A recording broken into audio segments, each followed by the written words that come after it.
They called him the Butcher of Stepney, not because he sold meat, because he made people disappear, whole families, entire bloodlines, with surgical precision. His real name was Viktor Kranz, a former German soldier turned underground fixer. No fingerprints, no birth certificate, only one scar shaped like a serpent coiled behind his left ear. No one knew who brought him to England, but in the winter of 1922 he walked into the garrison, and Tommy didn't ask a single question. He just poured him a drink. That night the Italians backed off. The next day, Sabini's courier turned up with his tongue cut out.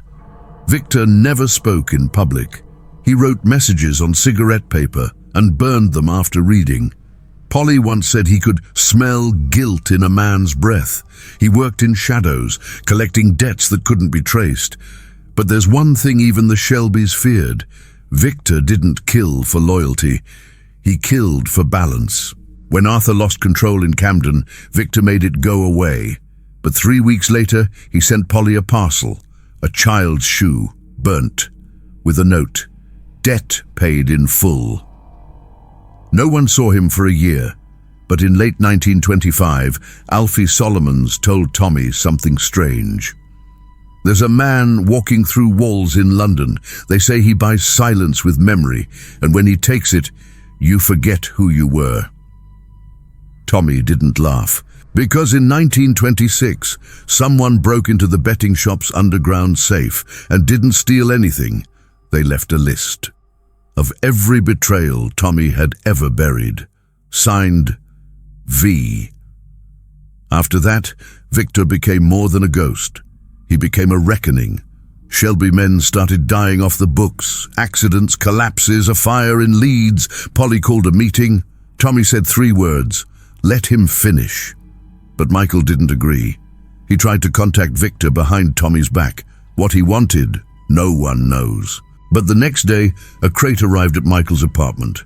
Inside, a single item, a mirror shattered, and written in blood-red ink, "You're not ready to see."